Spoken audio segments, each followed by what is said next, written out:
సొసైటీలో క్రైమ్ కూడా భాగమే. ఎందుకంటే క్రైమ్లెస్ సొసైటీని ఊహించడం చాలా కష్టం. క్రిమినల్ మైండ్ సెట్ ఉన్న వాళ్ళే క్రైమ్స్ చేస్తారు అనుకుంటే పొరపాటే అవుతుంది. ఎందుకంటే వ్యక్తుల చుట్టూ ఉండే పరిస్థితులు, వారు ఎదుర్కొనే అనుభవాలు, ఎదురయ్యే అవమానాలు, ఇలాంటి చాలా విషయాలు ఒక మనిషిని క్రిమినల్గా మారుస్తాయి. అందుకే పోలీసులు, కోర్టులు, జైళ్లు ఇలా వ్యవస్థ ఎంత గొప్పగా పనిచేసినా సొసైటీలో క్రైమ్ రేట్ తగ్గించే ప్రయత్నం మాత్రమే జరుగుతుంది కానీ కంప్లీట్గా క్రైమ్ని ఎలిమినేట్ చేయడం ఎవ్వరికీ సాధ్యం కాదు. ప్రతి క్రిమినల్ యాక్టివిటీకి ఒక ఇంటెన్సిటీ అనేది ఉంటుంది. దొంగతనం చేయడం కూడా క్రిమినల్ యాక్టివిటీ కిందకే వస్తుంది. అలాగే ఒక వ్యక్తి మీద దాడి చేసి గాయపరచడం కూడా క్రిమినల్ యాక్టివిటీనే అవుతుంది. అలాగే ఒక వ్యక్తిని హత్య చేయడం కూడా క్రిమినల్ అఫెన్స్గానే పరిగణిస్తారు. ఇలా క్రిమినల్ యాక్టివిటీస్ చాలా ఉంటాయి. కానీ ఆ క్రైమ్ జరిగిన తీరు, క్రైమ్ వల్ల జరిగిన నష్టం, క్రైమ్లో ఇన్వాల్వ్ అయిన వ్యక్తులు, ఇలాంటి చాలా విషయాలు క్రైమ్ ఇంటెన్సిటీని ఎఫెక్ట్ చేస్తాయి. క్రైమ్ ఇంటెన్సిటీ అంటే నేర తీవ్రత. నేరం ఎంత తీవ్రంగా ఉంటే ఆ నేరానికి అంత అటెన్షన్ లభిస్తుంది, ఆ నేరం అంత పాపులర్ అవుతుంది. ఉదాహరణకి ఈ మధ్య జరిగిన మేఘాలయ హనీమూన్ మర్డర్ గురించి మాట్లాడుకుంటే, భార్య భర్తను చంపిన తీరు, చంపేందుకు వేరే వ్యక్తులు ఇన్వాల్వ్ కావడం, ఇండోర్ నుంచి మేఘాలయ వరకు హంతకులు రావడం, హత్య జరిగిన తర్వాత హంతకురాలు ప్రవర్తించిన విధానం, హత్య చేసే ఉద్దేశం మనసులో ఉంచుకొని భర్తను నమ్మిస్తూ అతనితో తిరగడం, ఇవన్నీ జ్యుడిషియల్ పాయింట్ ఆఫ్ వ్యూ నుంచి, సోషల్ పాయింట్ ఆఫ్ వ్యూ నుంచి ఈ విషయాలను గమనిస్తే ఇంటెన్సిటీ ఆఫ్ క్రైమ్ అనేది మనకు అర్థమవుతుంది. ఈ క్రైమ్లో ఇంటెన్సిటీ ఎక్కువగా ఉంది కాబట్టే ఈ క్రైమ్ నేషనల్ వైడ్ సెన్సేషన్గా మారింది. ఇది మాత్రమే కాదు, గత కొన్ని రోజులుగా సెన్సేషన్ క్రియేట్ చేసిన ఏ క్రిమినల్ యాక్టివిటీని తీసుకున్నా ఆ విషయం మీకు అర్థమవుతుంది. కాబట్టి మనకు తెలిసిన క్రైమ్స్ మాత్రమే కావు, దేశాన్ని కుదిపేసిన నేర సంఘటనలు చాలానే జరిగాయి. సోషల్ మీడియా విపరీతంగా అందుబాటులోకి వచ్చింది కాబట్టి వీటన్నిటి గురించి మాట్లాడుకునే అవకాశం దొరికింది. కానీ సోషల్ మీడియా పెద్దగా అందుబాటులో లేని సమయంలో మనలో చాలా మందికి తెలియని అనేక నేర సంఘటనలు సంచలనం సృష్టించాయి. కాబట్టి ఈ వీడియోలో అలాంటి నేర సంఘటనల గురించి మాట్లాడుకుందాం. మనలో చాలా మందికి తెలియని దేశాన్ని కుదిపేసిన క్రైమ్స్ ఏంటో కూడా ఈ వీడియోలో మనం చూద్దాం. వీడియోలో ఇన్ఫర్మేషన్ అనేది చాలా బాగుంటుంది. పూర్తిగా చూసిన తర్వాత మీరే మీ అభిప్రాయాన్ని తప్పకుండా చెప్పండి. అండ్ ఇలాంటి మరెన్నో ఇంట్రెస్టింగ్ వీడియోస్ని మీ కొరకు తెచ్చేందుకు మీ సపోర్ట్గా ఈ వీడియోకి జస్ట్ లైక్ చేయండి చాలు. సో లేట్ చేయకుండా let's get into the video.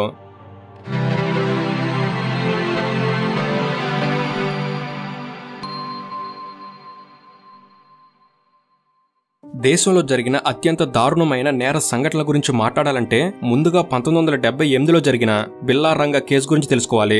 బిల్లా రంగా ఈ పేర్లు వినగానే ఓల్డ్ మూవీస్లో విలన్స్ పేర్లులా కనిపిస్తున్నాయి. కానీ బిల్లా రంగా అనే ఇద్దరు క్రిమినల్స్ నిజంగానే ఉన్నారు. 1978లో ఢిల్లీలో జరిగిన సంఘటన ఇది. ఇండియన్ నేవీలో ఉద్యోగం చేసే మదన్ మోహన్ చోప్రాకు ఇద్దరు పిల్లలు. వారే గీత, ఆమె తమ్ముడు సంజయ్ చోప్రా. వీరిద్దరూ స్కూల్ నుంచి వస్తుండగా కిడ్నాప్కి గురయ్యారు. కుల్దీప్ సింగ్ అలియాస్ రంగా, జస్బీర్ సింగ్ అలియాస్ బిల్లా, వీరిద్దరూ మదన్ మోహన్ చోప్రా నుంచి డబ్బులు డిమాండ్ చేయాలనుకున్నారు. కానీ ఆయన ఒక మామూలు నేవీ ఆఫీసర్ మాత్రమే కావడంతో వారు అడిగినంత డబ్బు మోహన్ చోప్రా ఇవ్వలేకపోయాడు. దాంతో కిడ్నాప్ చేసిన గీత మరియు సంజయ్ చోప్రాలను వీరు చంపేశారు. ఆ సమయంలో గీత వయసు 16 సంవత్సరాలు, సంజయ్ వయసు 14 సంవత్సరాలు మాత్రమే. 1978లో జరిగిన ఈ జంట హత్యలు దేశాన్ని కుదిపేశాయి. బిల్లా రంగాల పేరు మారుమోగిపోయింది. విషయం పెద్దది కావడంతో బిల్లా రంగాలను అరెస్ట్ చేశారు. వీరు గీతాను చంపే ముందు ఆమెపై అత్యాచారానికి పాల్పడ్డట్టు అంగీకరించారు. కానీ అత్యాచారం జరిగినట్టు ఆధారాలను మాత్రం పోలీసులు కోర్టుకు ఇవ్వలేకపోయారు. అయినా కూడా బిల్లా రంగాలకు ఉరిశిక్ష పడింది. 1982లో బిల్లా రంగాలకు ఉరిశిక్ష అమలు చేశారు. అయితే కిడ్నాప్ గురైన సమయంలో గీత మరియు సంజయ్ ఇద్దరూ చూపించిన ధైర్య సాహసాలకు గుర్తింపుగా 1981లో కేంద్ర ప్రభుత్వం కీర్తి చక్ర శౌర్య పురస్కారాన్ని ప్రకటించింది. Indian council for child welfare కూడా గీతా చోప్రా మరియు సంజయ్ చోప్రాల పేరు మీద ధైర్య సాహసాలు ప్రదర్శించిన పిల్లలకు అవార్డులు ఇవ్వడం స్టార్ట్ చేసింది. కాబట్టి బిల్లా రంగాల కేసు ఎంత సంచలనం సృష్టించిందో అర్థం చేసుకోవచ్చు. ఈ ఇన్సిడెంట్ యొక్క పూర్తి వీడియోని స్టెప్ బై స్టెప్ క్లియర్గా ఎక్స్ప్లెయిన్ చేస్తూ ఫుల్ వీడియోని మనం ఆల్రెడీ కవర్ చేశాం, మీరు చూడవచ్చు. ఇక మరో కేసు గురించి మాట్లాడుకుంటే 1995 తాండూరు కేసు. తాండూరు అనే పేరుతో తెలంగాణలో వికారాబాద్ జిల్లాలో ఒక పట్టణం కూడా ఉంది. కానీ ఈ కేసుకి తాండూరు పట్టణానికి ఎలాంటి సంబంధం లేదు. తాండూరు అంటే మట్టితో చేసిన ఒక పెద్ద పొయ్య అని అర్థం. మట్టితో చేసిన పొయ్యికి హత్యకు సంబంధం ఏంటో ఇప్పుడు చూద్దాం. ఢిల్లీకి చెందిన సుశీల్ శర్మకు నైనా సాహ్నితో వివాహం జరిగింది. Sushil Sharma political leader. అయితే నైనాకి తన క్లాస్మేట్ మత్లూబ్తో వివాహేతర సంబంధం ఉంది. ఈ విషయం సుశీల్ శర్మకు తెలిసింది. ఈ విషయం మీద సుశీల్కి భార్య నైనాకు మధ్య గొడవలు జరుగుతున్నాయి. ఆ క్రమంలో 1995 జూలై 2న రాత్రి సుశీల్ ఇంటికొచ్చే సమయానికి నైనా మత్లూబ్తో ఫోన్లో మాట్లాడుతూ కనిపించింది. దాంతో సుశీల్కి నైనాకు మధ్య గొడవ జరిగింది. ఆ గొడవలో సుశీల్ తన వద్ద ఉన్న రివాల్వర్తో నైనా మీద కాల్పులు జరిపాడు. నైనా అక్కడికక్కడే మరణించింది. అయితే సుశీల్ శర్మ ఢిల్లీలోని ఒక రెస్టారెంట్కి ఓనర్గా ఉండేవాడు. ఎలాగైనా నైనా డెడ్ బాడీని కనిపించకుండా చేయాలని 1995 జూలై 2న అర్ధరాత్రి నైనా డెడ్ బాడీని రెస్టారెంట్కి తీసుకెళ్లాడు. రెస్టారెంట్ మేనేజర్గా పనిచేస్తున్న కేశవ్ కుమార్ హెల్ప్ తీసుకున్నాడు. సుశీల్ శర్మ, కేశవ్ కుమార్ ఇద్దరూ కలిసి నైనా డెడ్ బాడీని రెస్టారెంట్ కిచెన్లో ఉన్న తాండూర్లో పడేశారు. తాండూర్ అంటే అర్థమైందని అనుకుంటున్నాం. మట్టితో చేసిన పొయ్య. మండుతున్న ఆ పొయ్యిలో నైనా డెడ్ బాడీని కాల్చేందుకు సుశీల్, కేశవ్ ఇద్దరు ప్రయత్నాలు చేస్తున్న సమయంలో పెట్రోలింగ్ పోలీసులకి అర్ధరాత్రి రెస్టారెంట్ కిచెన్ నుంచి భారీగా పొగ వాసన రావడంతో అనుమానం వచ్చి పోలీసులు కిచెన్లోకి ఎంట్రీ ఇచ్చారు. ఆ సమయంలో సుశీల్ శర్మ, కేశవ్ కుమార్ ఇద్దరు ఒక మహిళ డెడ్ బాడీని పొయ్యిలో వేసి కాల్చుతున్న దృశ్యం కనిపించింది. దాంతో సుశీల్ పోలీసుల నుంచి తప్పించుకోవడానికి వెంటనే అక్కడి నుంచి పారిపోయాడు.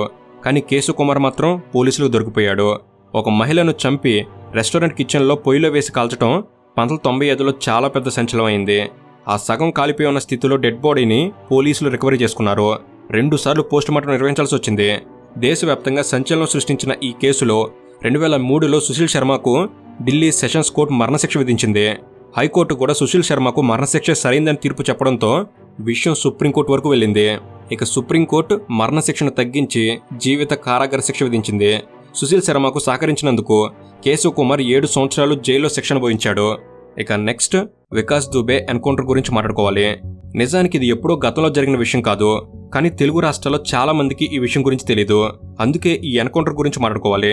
ఉత్తరప్రదేశ్లోని కాన్పూర్కు చెందిన వికాస్ దుబేకు rowdy sheeter, gangsters, mobster, crime boss ఇలా చాలా పేర్లున్నాయి. ఈ పేర్లు వింటుంటేనే అర్థమవుతుంది వికాస్ దుబే ఎంత పెద్ద క్రిమినల్ అని. 1990ల నుంచే కాన్పూర్లో గ్యాంగ్ను మెయింటైన్ చేసిన వికాస్ దుబే రాను రాను క్రిమినల్ యాక్టివిటీస్ని మరింత విస్తృతం చేశాడు. సెటిల్మెంట్లు, బెదిరింపులు, కిడ్నాప్లు, దొంగతనాలు, హత్యలు, అత్యాచారాలు ఇలా వికాస్ దుబే గ్యాంగ్ చేయని అరాచకం లేదు. ఉత్తరప్రదేశ్లోని పలు పోలీస్ స్టేషన్లలో వికాస్ దుబే మీద 60కి పైగా కేసులున్నాయి. బీఎస్పీలో చేరి పొలిటికల్ పవర్ను కూడా అనుభవించాడు. 2001లో కేంద్ర మంత్రి సంతోష్ శుక్లా హత్యలో వికాస్ దుబే ప్రధాన నిందితుడు. అలా దుబే అరాచకాలు రోజురోజుకి ఎక్కువ కావడంతో దుబే మీద అరెస్ట్ వారెంట్ జారీ అయింది. దాంతో చాలా కాలం అజ్ఞాతంలో ఉన్నాడు. అయితే 2020 జూలై 3న దుబేను అతని అనుచరుల్ని అరెస్ట్ చేసేందుకు యూపీ పోలీసులు ప్రయత్నించారు. ఇలా అరెస్ట్ చేసేందుకు వచ్చిన పోలీసుల మీద దుబే గ్యాంగ్ గొడ్డలతో, కత్తులతో దాడి చేసి పోలీసులను దారుణంగా నరికి చంపడం మొదలుపెట్టారు. పోలీసుల వద్ద ఉన్న రివాల్వర్లతో పోలీసుల మీద కాల్పులు జరిపారు. దుబే గ్యాంగ్ చేసిన దాడిలో డీఎస్పీ దేవేంద్ర మిశ్రాతో సహా 8 మంది పోలీసులు మరణించారు. ఒక రౌడీ గ్యాంగ్ ఇలా ఇంతమంది పోలీసులను చంపటం, అది కూడా గొడ్డళ్ళు, కత్తులతో, తుపాకులతో చేతికి దొరికిన ప్రతిదాన్ని ఉపయోగించడం అనేది ఎప్పుడూ జరగలేదు. దాంతో ఈ సంఘటన చాలా పెద్ద సంచలనం అయింది. కాన్పూర్లో ఉన్న దుబే ఆస్తులను బుల్డోజర్తో కూల్చేశారు. దుబేను, అతని గ్యాంగ్ని పట్టుకునేందుకు 25 స్పెషల్ పోలీస్ టీమ్స్ రంగంలోకి దిగాయి. దుబే గ్యాంగ్తో సంబంధం ఉన్న చాలా మంది ఎన్కౌంటర్లో మరణించారు. ఇక పోలీసులకు దొరికితే ఎన్కౌంటర్ తప్పదన్న విషయం దుబేకు కూడా అర్థమైంది. అయితే 2020 జూలై 9న మధ్యప్రదేశ్లో దుబేను యూపీ పోలీసులు అరెస్ట్ చేశారు. కానీ దుబేకున్న నెట్వర్క్ కారణంగా దుబేను ఎన్కౌంటర్ చేయకుండా ఉండేందుకు అదే రోజు రాత్రికల్లా సుప్రీంకోర్టులో సిబిఐ ఇన్వెస్టిగేషన్ చేయాలి అని పిటిషన్ ఫైల్ అయింది. కేవలం పోలీసులు దుబేను ఎన్కౌంటర్ చేయకుండా ఆపేందుకే ఈ పిటిషన్ని కొందరు ఫైల్ చేశారు. ఈ విషయం యూపీ పోలీసులు తెలిసింది. దాంతో మధ్యప్రదేశ్ నుంచి యూపీ తీసుకొస్తుండగా మార్గం మధ్యలోనే దుబేను ఎన్కౌంటర్ చేశారు. జూలై 20న ఉదయం పోలీసులు ప్రెస్ మీట్ పెట్టి దుబే పారిపోయే ప్రయత్నం చేశాడు. పోలీసుల మీద దాడి చేసి పారిపోతుండగా దుబేను ఎన్కౌంటర్ చేయాల్సి వచ్చిందని చెప్పారు. దుబే నిజంగానే పారిపోయే ప్రయత్నం చేశాడా అంటే లేదు. వాడిని తీసుకెళ్లి సెషన్లు, కోర్టులు అని తిప్పడం ఇష్టం లేని పోలీసులు దుబేను చంపి ఇలా చెప్పారన్న విషయం అందరికీ తెలుసు. కానీ దుబే లాంటి క్రిమినల్ని ఎన్కౌంటర్ చేయడమే అందరికీ కావాల్సిందే. దుబే ఎన్కౌంటర్ కూడా యూపీలో చాలా పెద్ద సెన్సేషన్. ఇక నెక్స్ట్ దేశాన్ని షాక్కి గురి చేసిన మరో క్రైమ్ స్టోరీ గురించి చెప్పాలంటే 2008లో జరిగిన నోయిడా డబుల్ మర్డర్ గురించి మాట్లాడుకోవాలి. నోయిడాలో డెంటల్ డాక్టర్స్గా పనిచేస్తున్న రాజేష్ తల్వార్ మరియు అతని భార్య నూపూర్ తల్వార్, వీరిద్దరికీ ఆరుషి అనే 14 ఏళ్ల కూతురుంది. వీళ్ళ ఇంట్లో 45 ఏళ్ల హేమరాజ్ అనే వ్యక్తి డొమెస్టిక్ హెల్పర్గా పనిచేసేవాడు. 2008 మే 15న రాత్రి 14 ఏళ్ల ఆరుషి హత్యకు గురై కనిపించింది. ఆ సమయంలో హేమరాజ్ ఆచూకీ లేకపోవడంతో పోలీసులు హేమరాజ్ ఈ హత్య చేసి పారిపోయి ఉంటాడని భావించారు. కానీ మే 16న ఆరుషి ఇంటి టెర్రస్ మీద హేమరాజ్ కూడా మరణించి కనిపించాడు. హేమరాజ్ డెడ్ బాడీ అప్పటికే పాక్షికంగా డీకంపోజ్ అయి కనిపించింది. అప్పటి వరకు ఆరుషి హత్యకు హేమరాజ్ కారణమని నమ్ముతున్న పోలీసులకు హేమరాజ్ డెడ్ బాడీ కనిపించడంతో ఆరుషి తల్లిదండ్రుల్ని ప్రధాన నిందితులుగా అనుమానించి అరెస్ట్ చేశారు. ఆరుషి వయసు 14 సంవత్సరాలు, హేమరాజ్ వయసు 45 సంవత్సరాలు. ఆరుషి తల్లిదండ్రులు లేని సమయంలో వీరిద్దరూ అన్కాంప్రమైజ్డ్ పొజిషన్లో ఉండటం చూసి ఆరుషి తల్లిదండ్రులు రాజేష్ తల్వార్ మరియు నూపూర్ తల్వార్ వీళ్లే ఆ 2 హత్యలు చేసినట్లు పోలీసులు గుర్తించారు.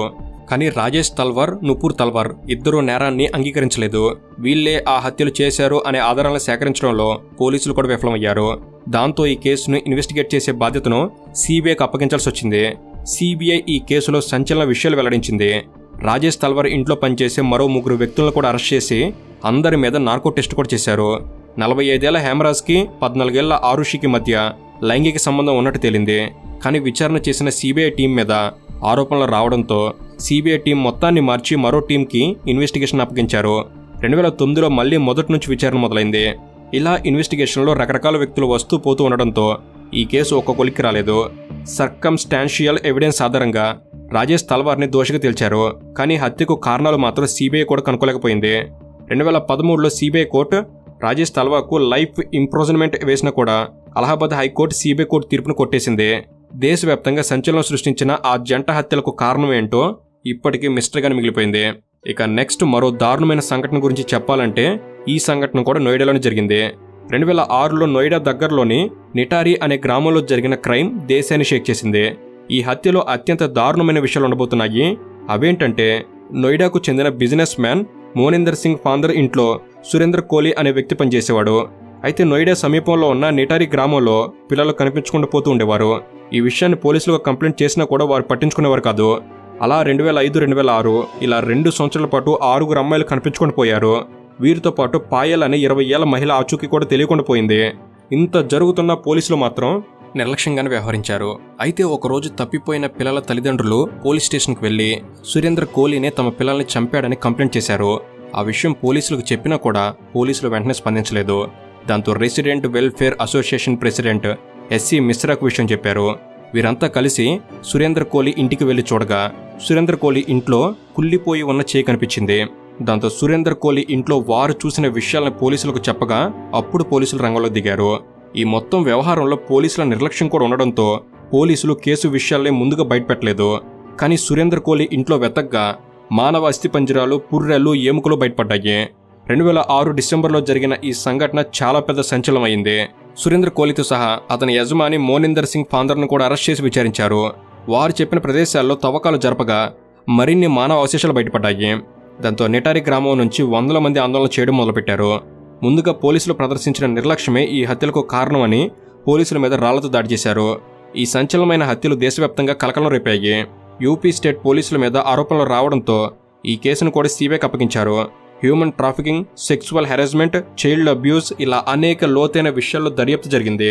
మానవ అవయవాల అక్రమ రవాణా జరిగినట్టు సిబిఐ భావించింది. ఎందుకంటే మానవ అవశేషాలు పాలిథిన్ కవర్లలో పెట్టి ఖననం చేశారు. మొత్తం 17 మంది పిల్లలు హత్యకు గురైనట్టు తేలింది. వీరిలో 10 మంది అమ్మాయిలు ఉన్నట్టు దర్యాప్తులో బయటపడింది. మరణించిన వారిని గుర్తించడానికి DNA టెస్టులు చేయాల్సి వచ్చింది. అయితే ఈ మొత్తం వ్యవహారం ఇంత సంచలనం సృష్టించినా కూడా ఆఖరికి ఈ హత్యలకు కారణం మోనిందర్ సింగ్ ఫాందర్, సురేందర్ కోహ్లీనే అని నిరూపించడంలో సిబిఐ ఫెయిల్ అవడంతో 2023లో వీరిద్దరిని అలహాబాద్ హైకోర్టు నిర్దోషులుగా ప్రకటించింది. ఈ క్రైమ్ స్టోరీ ఆధారంగా సినిమాలు, డాక్యుమెంటరీలు కూడా వచ్చాయి. సెక్టర్ 36 అనే పేరుతో నెట్ఫ్లిక్స్లో సినిమా కూడా ఉంది. అంటే ఈ కేసు ఎంత సంచలనమో అర్థం చేసుకోవచ్చు.